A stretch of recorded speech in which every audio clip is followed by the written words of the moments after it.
What's up guys, this is Yacine, and today I wanted to make a quick little video on a card that I think is very interesting, and it's not even a main deck card, but rather an extra deck card that relatively recently just came out, and I feel like I didn't really explore it enough, and I kind of regret it now because I have seen some really interesting replays in the OCG, and I'm learning quite a lot just off of watching what they can do with their card pool, because obviously they have cards that we don't have. For example, Curious, the Light Sword and Link 3, which allows the Millennium engine to be like a full one-card combo in, let's say, the Orcust deck. With that being said, there are still some interesting ways to utilize the Millennium engine, and I do believe that it is one of the better engines to play in Yu-Gi-Oh! It's not on the same level as, let's say, Fiendsmith or Bestial or Kashtira. Those ones are like really insane, but Millennium, I think just a matter of time before it becomes really good, and like I said, the monster that I'm talking about definitely makes this engine much better. So yeah, let's get right into it. Not even gonna waste any more of your time. This is what you can do with, let's say, Sengenjin in the Orcust deck, depending on your mails, obviously, because I think I kind of spoiled it, but you will be milling some cards here, and we're not gonna be utilizing the Fiendsmith engine for now.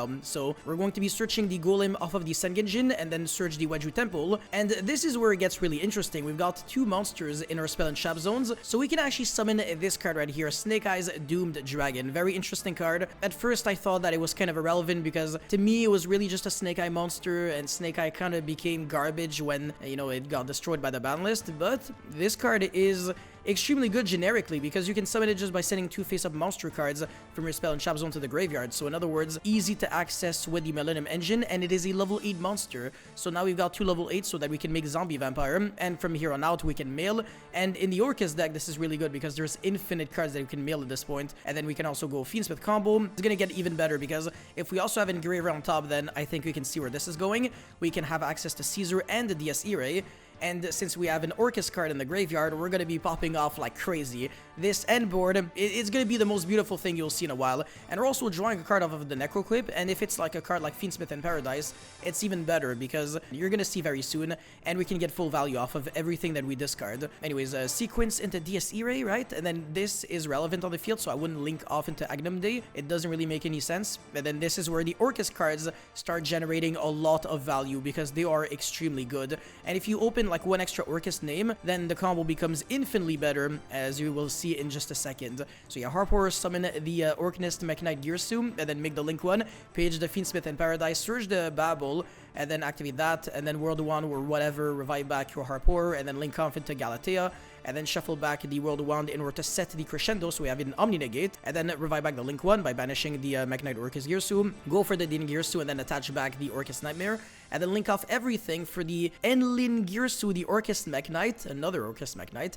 and then we've got already a bunch of interruptions on the field, but we're not even done yet, because we're going to be going Sequence Equip, and then Harp Horror, Symbol Skeleton, revive back, and then also the Link 4, recycle back the Symbol Skeleton to our hand, and then at the end, normal summon because we never used our normal summon, and we can make IP Masquerena. This is one heck of a board. This is completely ridiculous, and the hand didn't even look this great, and the only relevant card that we mailed was Orcust Nightmare, nothing else. Our opponent doesn't necessarily have to mail anything for us to go like Dark the Dark Charmer.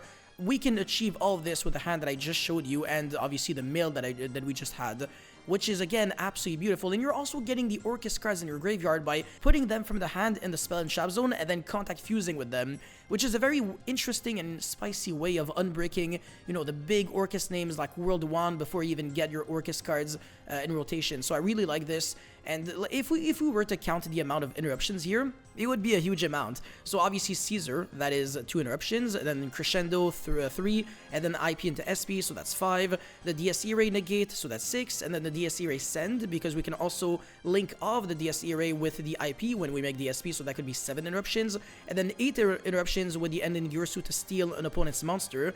And we're not done yet. We have 9 interruptions with the Symbol Skeleton to revive back the Din Gearsu, and I think we can have a 10th interruption with the effect of Galatea Eye in order to banish something, revive itself back, and then quick effect to discard something to search the World Crown, and then we also find a way to like special summon it from the hand, and we also have the Fiendsmith in Paradise that could send stuff, not really that it matters.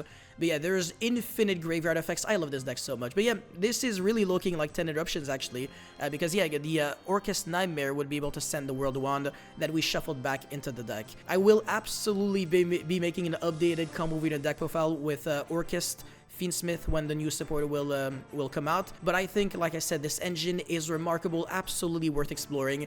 Really recommend, because Snake Eyes Doom Dragon really adds a lot of extra depth to the combo. But yeah, that's it for this video, guys. Thank you so much for watching. Don't forget to like and subscribe. Let me know how you feel about it in the comment section below, and I'll catch you guys very, very soon. Peace.